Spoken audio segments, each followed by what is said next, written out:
So good morning guys. तो चलिए start करते हैं आज के यानी कि 21 अक्टूबर के इंपॉर्टेंट करंट अफेयर्स को।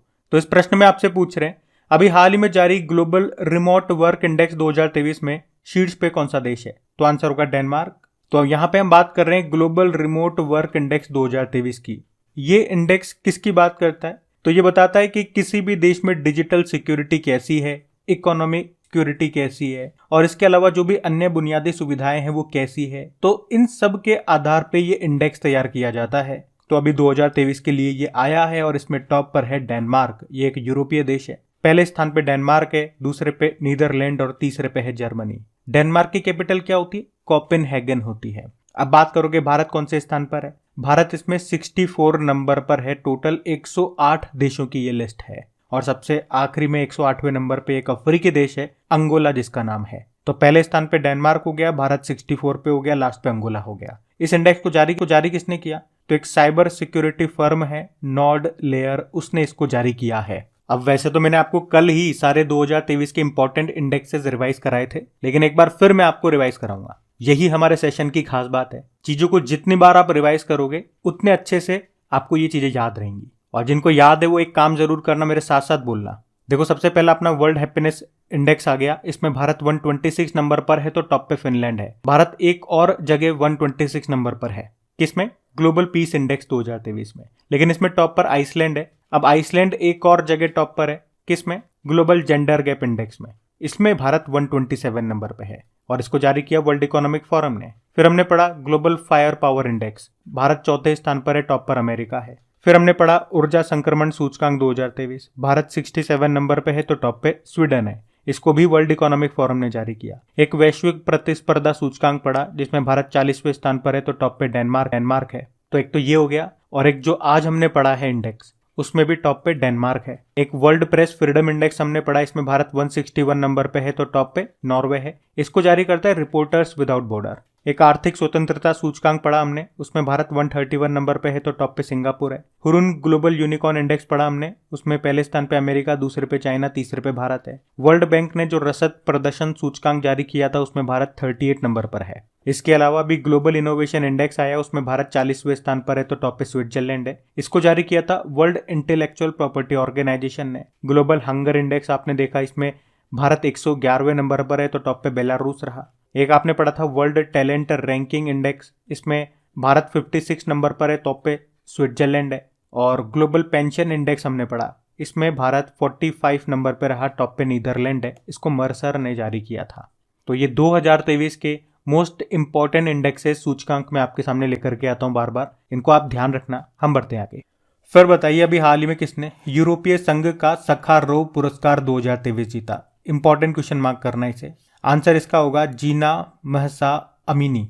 तो अभी यूरोपीय संसद के जो अध्यक्ष हैं रॉबर्टा मेत्सोला, उन्होंने 2023 सखारोव पुरस्कार के विजेता की घोषणा कर दी है। और किसे चुना गया है? जीना महसा अमीनी को। ये ईरानी महिला है। कहां से है? ईरान से है। ये ईरानी महिला है। और मैंने ऐसे क्यों बोला थी? क्योंकि इनका पिछले साल 16 सितंबर 2022 को निधन हो गया। ईरान की धार्मिक पुलिस की हिरासत में उनकी मृत्यु हो गई थी। और पुलिस ने गिरफ्तार क्यों किया था उनको? तो ईरान में महिलाओं के लिए जो ड्रेस कोड है उसका विरोध किया था इन्होंने, इसीलिए। और उसके बाद ही आपने कई बार पढ़ा होगा न्यूज में, पेपर में, कि ईरान में विरोध चल रहा है, महिलाएं विरोध कर रही है। उसका कारण यही है। तो इनका नाम याद रखना, जीना महसा अमीनी को। इनको मिला है 2023 का सखारोव पुरस्कार। आपके एग्जाम के लिए ये इंपॉर्टेंट है पॉइंट। सखारोव पुरस्कार की बात करें तो ये यूरोपीय संघ का शीर्ष मानवाधिकार पुरस्कार है। तो ये जो पुरस्कार है ये मानवाधिकारों की स्वतंत्रता की वकालत करने वाले व्यक्तियों को, समूहों को या संगठनों को दिया जाता है। पुरस्कार के रूप में इसमें 50,000 यूरो मिलते हैं। पहली बार ये कब दिया गया था और किसे दिया गया था, ये भी प्रश्न मन में उठेगा। तो 1988 में दिया गया था 2 जनों को, नेल्सन मंडेला और अनातोली मार्चेको को दिया गया था। अब ये ईरानी महिला है। अब आपको याद आएगा कि अभी एक और ईरानी महिला न्यूज में थी, बहुत इंपॉर्टेंट अवार्ड उनको मिला था जिसे हम कहते हैं शांति का नोबेल पुरस्कार। अभी 2023 का मिला था उनको। उनका नाम है नरगिस मोहम्मदी। तो अब ये 2 ईरानी महिलाएं आपको याद रखनी है, ये मोस्ट इंपॉर्टेंट है। मैं फिर से दोहरा रहा हूं, ईरान की एक महिला नरगिस मोहम्मदी, इनको मिला शांति का नोबेल पुरस्कार। और ईरान की एक महिला जीना महसा अमीनी, जिनको मिला 2023 का सखारोव पुरस्कार। बाकी स्वाति नायक, अभी नॉर्मन ई बोरलॉग फील्ड पुरस्कार 2023 इनको मिला था। और नॉर्मन ई बोरलॉग आप जानते हो विश्व में हरित क्रांति का जनक इन्हें कहा जाता है। वैसे भारत में किसे कहा जाता है? MS स्वामीनाथन को, जिनका अभी कुछ समय पहले निधन हुआ था। बाकी रवि कन्नन, अभी रेमन मैग्सेसे अवार्ड 2023 इनको मिला था, एशिया का जिसे नोबेल पुरस्कार कहते हैं। वैसे ये 4 एशियाई लोगों को मिला है, जिसमें से ये भारतीय हैं रवि कन्नन। अच्छा, यहाँ पे 2023 के कुछ और इंपॉर्टेंट अवार्ड्स मैं आपको रिवाइज कर रहा हूँ। तो अंतर्राष्ट्रीय मातृभाषा पुरस्कार ये मिला था डॉक्टर महेंद्र कुमार मिश्रा को। 2023 का मार्कोनी पुरस्कार, जिसे दूरसंचार का नोबेल पुरस्कार भी कहा जाता है, ये मिला हरिबाल कृष्णन को। 2023 का प्रित्जकर पुरस्कार मिला था सर डेविड चिपरफील्ड को। 32वां व्यास सम्मान मिला 2022 के लिए डॉक्टर ज्ञान चतुर्वेदी को, उनके उपन्यास पागलखाना के लिए। और अभी 2022 के लिए सरस्वती सम्मान दिया गया शिव शंकरी को, उनके उपन्यास सूर्यवंशम के लिए। और 2023 का एबेल पुरस्कार मिला लुइस कैफरेली को। अंतर्राष्ट्रीय बुकर पुरस्कार 2023 मिला जॉर्डी गोस्पोडिनोव को। ये बुल्गारिया के लेखक हैं, इन्हें इनके उपन्यास टाइम शेल्टर के लिए मिला।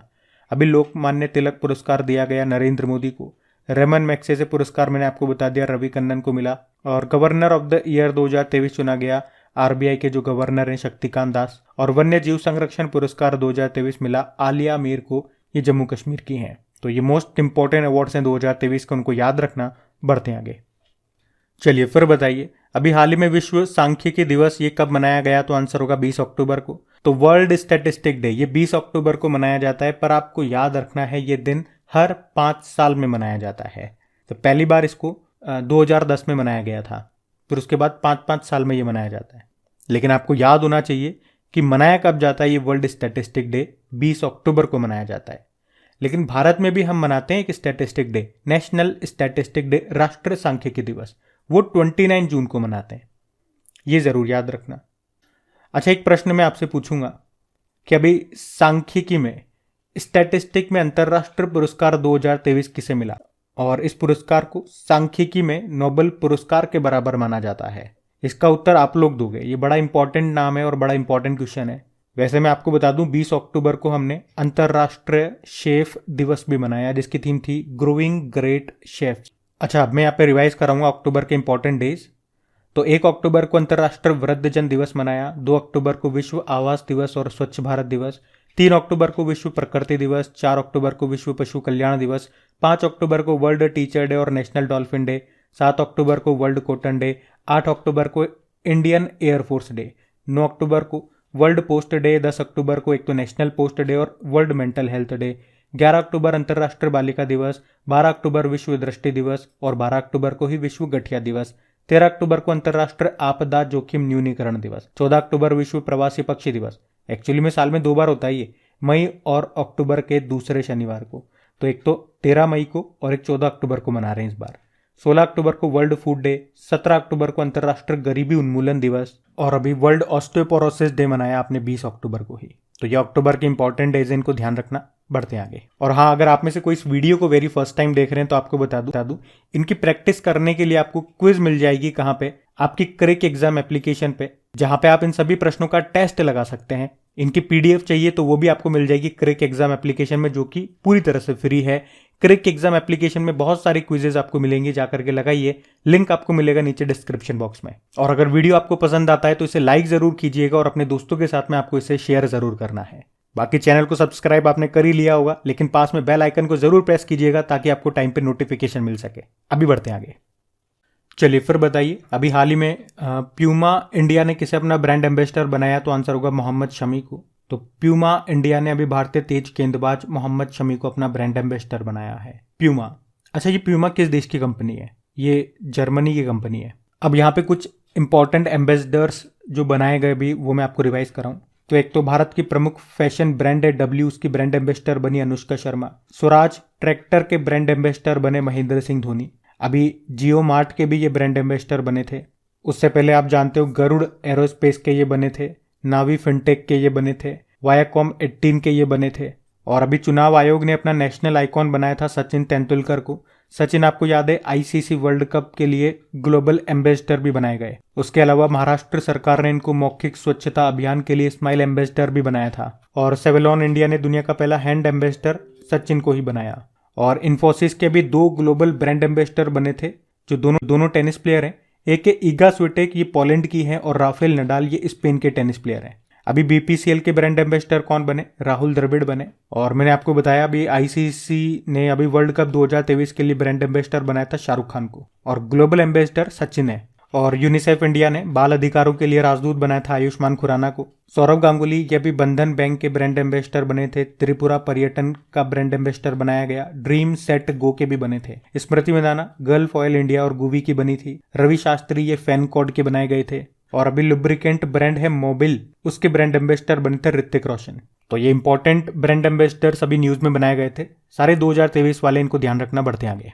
चलो फिर बताओ, अभी हाल ही में किसे सितंबर महीने के लिए ICC men's player of the month चुना गया? तो आंसर होगा शुभमन गिल को। तो यहाँ पे सितंबर महीने के लिए बात कर रहे हैं। अभी ICC men's player of the month चुना गया शुभमन गिल को। और अगर आपको याद हो तो इस साल के स्टार्टिंग में जनवरी महीने के लिए भी इनको ICC men's player of the month चुना गया, यानी कि इस साल में 2 बार हो गया इनका, एक तो जनवरी में और अभी सितंबर में। वहीं अगर हम वुमेन्स की बात करें कि women's player of the month चुना गया किसे, तो चामरी अथापत्तु को चुना गया है। ये श्रीलंका के प्लेयर हैं। देखो आईसीसी की बात करें तो इसका स्थापना होती है 1909 में, हेडक्वार्टर दुबई में है। सीईओ जेफ एलार्डिस है और चेयरमैन है ग्रेग बार्कले। ध्यान रखना ये। बढ़ते हैं आगे। फिर बताइए, अभी हाल ही में प्रधानमंत्री नरेंद्र मोदी ने देश की पहली सेमी हाई स्पीड क्षेत्रीय रेल सेवा का उद्घाटन किया। इसका नाम क्या है? तो आंसर होगा नमो भारत। तो अभी प्रधानमंत्री नरेंद्र मोदी ने अभी 20 अक्टूबर को भारत की पहली सेमी हाई स्पीड क्षेत्रीय रेल सेवा का उद्घाटन किया। मतलब इसके पहले चरण का, इसके पहले फेज का भी उद्घाटन किया है और इसका नाम है नमो भारत। ये जो रेल है इसका नाम है नमो भारत, जिसे रैपिडेक्स के नाम से भी जाना जाता है, ये भी ध्यान रखना। उद्घाटन कहाँ पे किया या कहाँ से हरी झंडी दिखाई? तो साहिबाबाद से। अब बिल्कुल ध्यान से सुनना, 2-3 चीजें हैं वो आपको ध्यान रखनी है। ये जो रेल है, ये जो ट्रेन है, ये दिल्ली गाजियाबाद मेरठ कॉरिडोर पे चलेगी, जिसकी टोटल लंबाई कितनी है? 82 किलोमीटर है इस कॉरिडोर की लंबाई। दिल्ली से मेरठ के बीच में जहां ये चलेगी वो मैं आपको बता रहा हूँ 82 किलोमीटर। लेकिन अभी इसके पहले फेज, पहले चरण का उद्घाटन किया गया जिसमें ये चलेगी केवल 17 किलोमीटर तक। कहां से कहां? साहिबाबाद से दुहाई के बीच में ये चलेगी। और इन्होंने कहा कि 2025 तक, यानी कि टोटल 3 फेज में इसे दिल्ली और मेरठ के बीच में शुरू कर दिया जाएगा। अभी केवल पहला फेज इसका शुरू किया गया। और इस पूरे कॉरिडोर में टोटल कितने स्टेशन है ये भी ध्यान रख लो, 16 स्टेशन है। तो ये 2-3 पॉइंट निकलते हैं, इससे आपको ध्यान रखना है। क्या क्या? टोटल कॉरिडोर की लंबाई 82 किलोमीटर है। कहां से कहां? दिल्ली गाजियाबाद मेरठ कॉरिडोर है ये, मतलब ये जो रेल है ये दिल्ली और मेरठ के बीच में चलेगी। इसका पहला खंड, पहला फेज अभी शुरू किया गया है, यानी कि 82 किलोमीटर इस कॉरिडोर में से अभी केवल ये मात्र 17 किलोमीटर के खंड में चलेगी। और इस ट्रेन की स्पीड कितनी होगी? 160 किलोमीटर प्रति घंटा होगी। और इसका नाम है नमो भारत। अच्छा, इसी तरह से आपको वंदे भारत ट्रेन याद होगी, जिसे पहले ट्रेन 18 के नाम से जाना जाता था। तो वहां से प्रश्न बनेगा कि पहली वंदे भारत ट्रेन ये कहां से कहां चली? दिल्ली से वाराणसी। जिसका निर्माण कहां पे हुआ था? इंट्रीगल कोच फैक्ट्री चेन्नई में। यह भारत की पहली सेमी हाई स्पीड ट्रेन थी, या यूं कह दूं आपकी भारत की पहली बिना इंजन वाली ट्रेन। बिना इंजन मतलब उसमें अलग से इंजन नहीं होता। और अगर पूछे कि दक्षिण भारत की पहली वंदे भारत, ये चली थी मैसूर से चेन्नई के बीच में। और अगर ये प्रश्न भी अगर आपसे पूछ लिया जाए, जो कि करंट अफेयर्स का है, कि वंदे भारत एक्सप्रेस के निर्माण के भी किस देश की कंपनी के साथ समझौता हुआ, तो है फ्रांस की अल्टसोम कंपनी। इसमें एल्यूमिनियम के कोचेस बनेंगे। अच्छा, इसी तरह से वंदे मेट्रो भी आप ध्यान रखना। वंदे मेट्रो ये भारत की पहली हाइड्रोजन ट्रेन होगी, जो कि बोला जा रहा है कि दिसंबर 2023 तक शुरू हो जाएगी। और रेल की बात है तो रेल मंत्री आप जानते ही हो, अश्विनी वैष्णव है। पहले कौन थे? जॉन मथाई थे। और अभी रेलवे बोर्ड की नई चेयरमैन और सीईओ कौन बन गई हैं? जया वर्मा सिन्हा बन गई हैं। ये इस पद पर आने वाली पहली महिलाएं, तो इनका नाम इंपॉर्टेंट हो गया। रेलवे के 2 लक्ष्य याद रखना। इसका पहला लक्ष्य था पूरी तरह से इलेक्ट्रीफाइड, विद्युतीकृत होने का। कब तक? 2023 तक। इन्होंने कहा पूरी तरह से कार्बन न्यूट्रल हो जाएंगे। कब तक? 2030 तक। और आप जानते हो भारत का कार्बन न्यूट्रल होने का लक्ष्य 2070 है। तो ध्यान रखना ये पॉइंट्स। बढ़ते हैं आगे। फिर आपसे पूछ रहे, अभी हाल ही में प्रोजेक्ट का तीसरा स्टील्थ विध्वंसक जहाज ये भारतीय नौसेना को सौंप दिया गया। इसका नाम बताओ। तो आंसर होगा INS इम्फाल। तो प्रोजेक्ट 15B। तो इस प्रोजेक्ट के तहत कितने जहाज तैयार किए जा रहे हैं? तो याद रखना, प्रोजेक्ट 15B में भारतीय नौसेना के लिए 4 स्टील्थ गाइडेड मिसाइल डिस्ट्रॉयर ये तैयार करने हैं।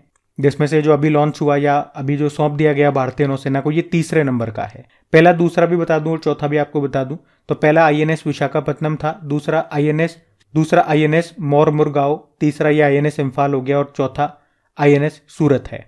और इसका निर्माण कहाँ हुआ? Mazagon dock shipbuilders limited, Mumbai में। तो ये ब्रह्मोस सुपरसोनिक क्रूज मिसाइल और लंबी दूरी की सतह से हवा में मार करने वाली मिसाइलों से लैस होंगे। अच्छा, ये तो प्रोजेक्ट 15B हो गया। इसी तरह से आपने प्रोजेक्ट 15A भी सुना होगा। उसके तहत 3 जहाज बनाए गए जिनके नाम है आईएनएस कोलकाता, आईएनएस कोच्चि और आईएनएस चेन्नई। और एक प्रोजेक्ट 75 भी आपने सुना होगा। इसके तहत 6 स्कॉर्पियन क्लास की सबमरीन पनडुब्बियां बनाई गई। वो 6 के नाम भी मैं आपको बता दूं: INS Kalvari, INS Khanderi, INS Karanj, INS Vela, INS Vagir और आईएनएस वागशीर। तो यहाँ पे मैंने प्रोजेक्ट आया तो तीनों प्रोजेक्ट मैंने आपको बता दिए, प्रोजेक्ट 15B, प्रोजेक्ट 15A और प्रोजेक्ट 75। ये आप ध्यान रखना। और भारतीय सेना की बात है तो हमारे नेवल चीफ कौन है? आर हरि कुमार। और नौसेना दिवस हम मनाते हैं 4 दिसंबर को। और इस बार नौसेना दिवस परेड का आयोजन ये कहाँ पे किया जाएगा, या नौसेना जो समारोह है उसका आयोजन कहाँ पे होगा? महाराष्ट्र में जो सिंधुदुर्ग किला है वहां पे। ये ध्यान रखना। बढ़ते हैं आगे। अगला प्रश्न है, अभी हाल ही में मैडम कमिश्नर नाम की बुक को किसने लिखा? तो आंसर होगा मीरा बोरवणकर ने। तो पूर्व आईपीएस अधिकारी है मीरा बोरवणकर, जिन्होंने अभी अपनी बुक लॉन्च की है जिसका नाम है मैडम कमिश्नर। इसमें इन्होंने अपने कार्यकाल के दौरान हुई सभी घटनाओं के बारे में बताया है। अच्छा, यहाँ पे 2023 की कुछ इंपॉर्टेंट बुक्स भी मैं आपको रिवाइज कराऊंगा, जैसे कि संजीव सान्याल, इन्होंने बुक लिखी थी रिवॉल्यूशनरीज। डॉक्टर AK द्विवेदी ने लिखी human anatomy. Kaki Madhav Rao, breaking barrier the story of a Dalit chief secretary नाम की बुक लिखी। शशि थरूर ने अभी अंबेडकर अ लाइफ नाम से बुक लिखी। के अब्दुल गफ्फार की अभी आत्मकथा आई है जिसका नाम है अनजान साक्षी। इसको महेंद्र सिंह धोनी ने लॉन्च किया था। और ब्रिटेन के प्रिंस है हैरी, इनकी आत्मकथा है स्पेयर। अरविंद मंडलोई, इन्होंने लिखी है जादूनामा नाम से बुक। शुभ्रा गुप्ता ने Irfan Khan a life in movies नाम से बुक लिखी।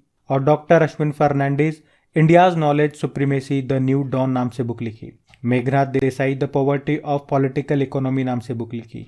तो यहाँ पे 2023 की टॉप 10 बुक्स मैंने आपको रिवाइज करा, इनको ध्यान में रखना। अभी बढ़ते हैं आगे।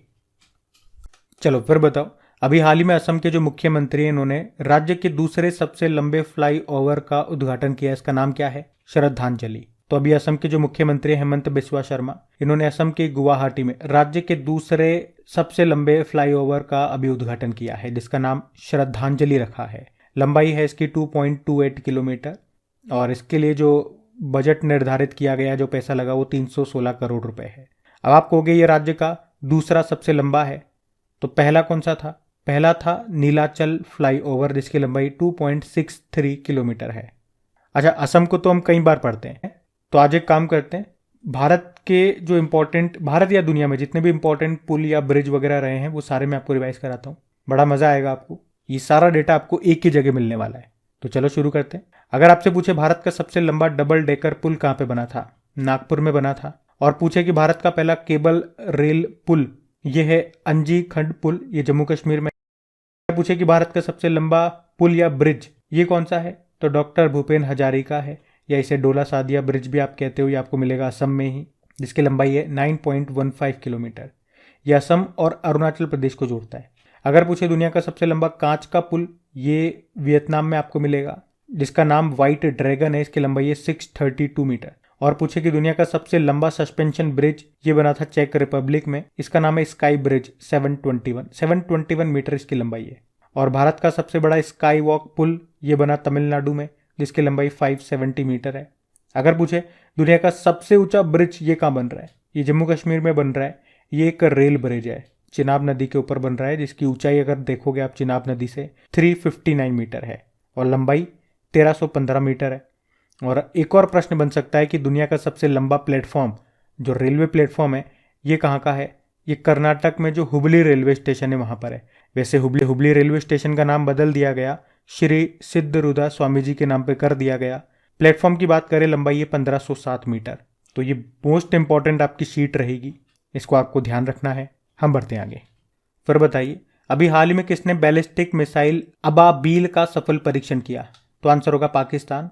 अबाबील ये एक बैलिस्टिक मिसाइल है, इसका परीक्षण किया अभी पाकिस्तान ने। ये सरफेस टू सरफेस मध्यम दूरी की वॉर करने वाली मिसाइल है, जिसके रेंज की बात करोगे तो 140 किलोमीटर है। इससे पहले पाकिस्तान ने गजनबी और शाहीन नाम की मिसाइल का भी परीक्षण किया था, तो ध्यान रखना पाकिस्तान की ही है ये। एक तो ये अबाबील हो गया, अब एक गजनबी हो गया और एक शाहीन हो गया, ये पाकिस्तान की है। आपको याद होगा एक फतह नाम की मिसाइल हमने पढ़ी थी, एक खैबर नाम की मिसाइल भी आपने पढ़ी थी।